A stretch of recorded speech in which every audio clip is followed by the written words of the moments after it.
Okay. And ఇప్పుడు evening జరగబోయే SRH KKR match అంటే ఈ జట్లు రెండు ఇప్పుడు తలపట్టడం ఎవరికి ప్లస్ కాదు మైనస్ కాదు. బట్ ఈ రెండు టీమ్స్ ఈ రోజు ఈవినింగ్ తలపడబోతూ ఉన్నాయి. అంటే ఎలాంటి ప్రెషర్ కండిషన్స్ కూడా వీళ్ళకి లేవు కదా మోహన్ గారు. ఈ రోజు ఎలాంటి పర్ఫార్మెన్స్ ఎక్స్పెక్ట్ చేయొచ్చు ఈ రెండు టీమ్స్ నుంచి?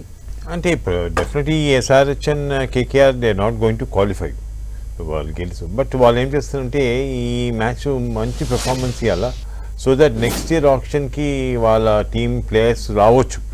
So definitely it will be very good match. అంటే మనం అంత ఈజీగా తీసుకోదు, మరి ఇద్దరు టీమ్ క్వాలిఫై అవ్వకపోతే కూడా వాళ్ళ పెర్ఫార్మెన్స్ బాగుంటుంది. అండ్ ఈరోజు మ్యాచ్ చాలా ఇంట్రెస్టింగ్ ఉంటుంది. ఎస్ఆర్హెచ్ అండ్ కేకేఆర్ వాళ్ళు వాళ్ళ బౌలింగ్, బ్యాటింగ్ అండ్ ఫీల్డింగ్ వాళ్ళకు మంచి పెర్ఫార్మెన్స్ ఇచ్చి నెక్స్ట్ ఇయర్ ఆప్షన్లో కొందరు ప్లేయర్స్ని వేరే టీంకు తీసుకోవచ్చు. అట్లాంటి ఉద్దేశంతో వాళ్ళు ఒక మంచి పెర్ఫార్మెన్స్ ఇస్తారు. అండ్ ఈరోజు డెఫినెట్లీ నాట్ మచ్ డిఫరెన్స్. కేకేఆర్కి 12 పాయింట్స్ ఉన్నది, వీళ్ళకి 11 ఉన్నది, ఓన్లీ 1 పాయింట్ డిఫరెన్స్. బట్ ఆ పాయింట్స్ అన్నీ పక్కన పెట్టేసి వాళ్ళు మంచి పెర్ఫార్మెన్స్, ఈ రోజు మ్యాచ్ బాగానే ఉంటుంది. అండ్ డెఫినెట్లీ మనం గుడ్ మ్యాచ్ చూడొచ్చు.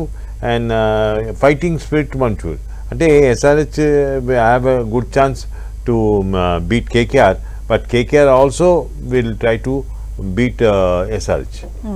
అలానే సుధీర్ గారు మనం చూసాం అంటే డిఫెండింగ్ ఛాంపియన్ గా బరిలోకి దిగిన కేకేఆర్ ఈ రోజు క్వాలిఫైయింగ్ మ్యాచ్ వరకు కూడా చేరుకోలేకపోవడాన్ని మీరు ఎలా చూస్తారు ఓవరాల్ గా కేకేఆర్ కి సంబంధించినటువంటి? అంటే చూడండి, వాళ్ళకు అసలు యాక్చువల్ గా ఓపెనింగ్ కాంబినేషన్ వర్కౌట్ కాలేదండి. యూనో బిగినింగ్ లో వాళ్ళు డికాక్ ట్రై చేశారు. De Kock only 97 scored against RR.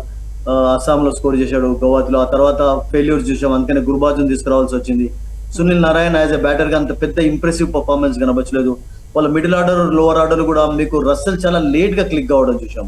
Even అసలు ఈ సీజన్ లో రస్సెల్ ఆడుతున్నాడా లేదా అనేటువంటి డౌట్ కూడా వస్తుంది. అబ్సల్యూట్లీ సంధ్య, మీరు అన్నట్టుగా అట్లాగే అనిపిస్తుంది సంధ్య, మీరు no doubt about it. And yeah, Mohan చెప్పినట్టుగా ఈ మ్యాచ్ అఫ్ కోర్స్ ఇంపార్టెన్స్ ఏం కాకుండా కానీ నెక్స్ట్ ఇయర్ కొరకు ఫైండింగ్ అనేది ఎవరు ఉంటారు అంటే the find of the tournament అంటుంటాం కదా. ఇప్పుడు ఫర్ ఎగ్జాంపుల్ చెన్నైలో ఎట్లానైతే ఒక బ్రెవిస్ ఒక స్టార్ గా వాళ్ళకు కనబడ్డాడు, అండ్ అదే రకంగా ఆయుష్ మాత్రే ఇలానైతే ఒక యంగ్స్టర్ దొరికాడు, అట్లా నేను అనుకుంటాను కోల్కతా కూడా ఇప్పుడు రఘువంశిని ఫ్యూచర్ లో వాళ్ళు ఎక్కువగా ఆడించే ఛాన్స్ ఉంటుంది. Because is been very good, I mean even Venkatesh Iyer, Rinku Singh లాంటి మంచి హిట్టర్స్ కూడా ఈసారి ఫామ్ కనపరచకపోవడం కూడా కేకేఆర్ ఓటమికి. వెంకటేష్ అయ్యర్ పైన అంత డబ్బు ఖర్చు పెట్టి అసలు కెప్టెన్ గా చేశారు. ఆ తర్వాత రహానెను తక్కువ, you know of all the captains is been the lowest paid cricketer real గా చెప్పాలంటే.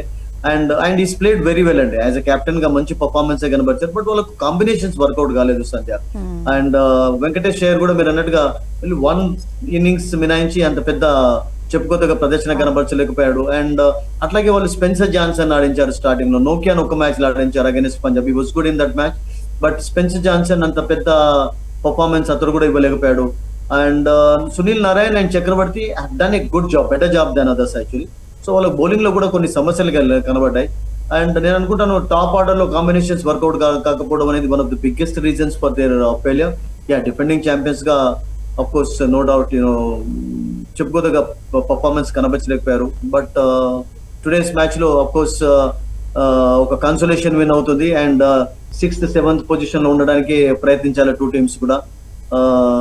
అదర్వైజ్ యూనో ఇట్స్ బిన్ కొన్ని విషయాల్లోనైతే కొన్ని ప్లస్ పాయింట్స్ కనబడ్డాయి టూ టీమ్స్ లో, డెఫినెట్లీ డౌటే లేదండి. ఇప్పుడు హైదరాబాద్ విషయం మనం మాట్లాడినట్లయితే ఇషాన్ మలింగా, ఈవెన్ కమిన్స్ నిన్న మొన్న ఆర్సీబీని ఓడించిన తర్వాత చెప్పినట్టుగా is the fine for them actually. Next season కొరకు అతన్ని ట్రైన్ చేయవచ్చు.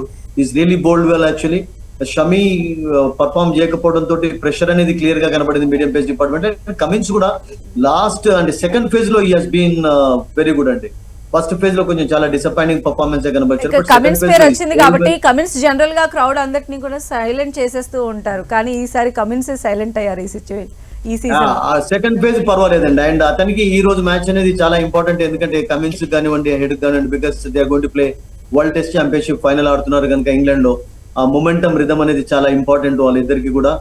And yeah, is bowled well, is bowled better in the second phase, డౌటే లేదు. హైదరాబాద్ లోనైతే మనం చూసాం కదా Delhi against, you know I was watching that match actually. The spell was excellent అండి.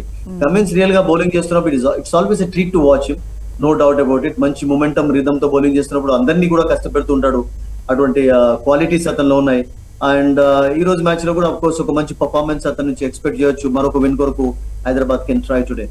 రైట్ మోహన్ గారు మనం చూసాం అంటే ఎస్ఆర్హెచ్ కూడా లాస్ట్ సీజన్లో రన్నరప్గా అయ్యి కేకేఆర్ కప్పు కొడితే వీళ్ళు మనసులు గెలుచుకున్నారు, ఈసారి ఖచ్చితంగా కూడా వీళ్ళు ట్రోఫీ విన్ అవుతారు అంటే వాళ్ళ టీం కూడా అంత స్ట్రాంగ్గా బరిలోకి దిగింది. First match విజృంభించేశారు.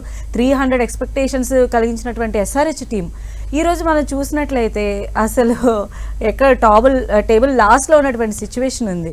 సో అసలు ఎస్ఆర్హెచ్కి కలిసి రానటువంటి అంశాలు ఏంటి, మీ అనాలిసిస్ ఏంటి ఓవరాల్గా ఇప్పటివరకు జరిగిన జర్నీ? ఇప్పుడు సుధీర్ చెప్పినలాగా చాలా కరెక్ట్గా చెప్పానండి. నేను అంటే నా ఉద్దేశం as a cricketer every match important. Last year నువ్వు బాగా ఆడితే నువ్వు అదే పెర్ఫార్మెన్స్ కంటిన్యూ చేయాలా. టీం బాగున్నది, టీం బాగుంటే కలిసి ఆడాలా. ఇది T20 ఫార్మాట్ ఆఫ్ గేమ్ ఎట్లంటే బ్యాటింగ్, బౌలింగ్ అండ్ ఫీల్డింగ్లో మనం ఇంపార్టెంట్ రోల్ చేయాలి. అండ్ ఈ రెండు టీమ్స్లో కూడా కేకేఆర్ ఎస్ఆర్హెచ్లో ఓపెనర్స్ సరిగా కుదురుకుపోక అంటే క్రీజ్లో సరిగా నిలబడలేకపోవడమే బాగా దెబ్బ కొట్టిందని అనిపించింది సార్, మీరేమంటారు? మీరు చెప్పిన కరెక్ట్ అండి. ఫస్ట్ 6 ఓవర్స్లో మనము చాలా స్కోర్ చేయొచ్చు. ఇప్పుడు సుధీర్ చెప్పినలాగా రెండు టీం బాగానే ఉన్నది, కానీ బాగుంటే ఏం లాభం? మీరు గ్రౌండ్లో దిగినాక మీరు పెర్ఫార్మెన్స్ చేయాలా. And every match is a new match. ఈ ఐపీఎల్ టోర్నమెంట్ ఎట్లంటే నువ్వు లాస్ట్ మ్యాచ్ ఆడిన ఈ మ్యాచ్ ఎట్లా ఆడుతున్నావు ఇంపార్టెంట్, అండ్ ఫ్యూచర్ మ్యాచెస్ ఎట్లా ఆడుతున్నావు అది ఇంపార్టెంట్. అండ్ మోర్ ఓవర్ ఈ పెర్ఫార్మెన్స్ తోటి ఏమవుతుంది, వాళ్ళ కంట్రీకి వాళ్ళు సెలెక్ట్ అవ్వచ్చు. అంటే ఒక ఛాన్స్ ఉన్నది. అంటే వాళ్ళ పెర్ఫార్మెన్స్ మంచి ఫామ్ ఉండాలా, మంచి మెయింటైన్ చేయాలా. ఫిట్నెస్ లెవెల్ చాలా ఇంపార్టెంట్ అండి. ఫిట్నెస్ లెవెల్ లేకపోతే మనం ఆడలేకపోతాం. ఈ T20 ఫార్మాట్ ఆఫ్ గేమ్ చాలా ఫాస్ట్ గేమ్ అండి. So definitely it depends upon the fitness. Okay right, thank you so much అండి మోహన్ గారు, థ్యాంక్ యూ సో మచ్ అండి సుధీర్ గారు. సో మొత్తంగా ఈ రోజు అయితే జరుగుతున్నటువంటి మ్యాచెస్ డెఫినెట్గా ఐపీఎల్ ప్రేక్షకులకు ఐ ఫీస్ట్ కాబోతూ ఉన్నాయి. ఎస్పెషల్లీ ఈవినింగ్ జరిగేటువంటి మ్యాచ్ ఎలాంటి ప్రెషర్ లేకుండా ఈ రెండు టీమ్స్ కూడా సూపర్ పర్ఫార్మెన్స్ ఇవ్వబోతున్నారు. ప్రతి బాల్ కూడా చాలా బాగుంటుంది.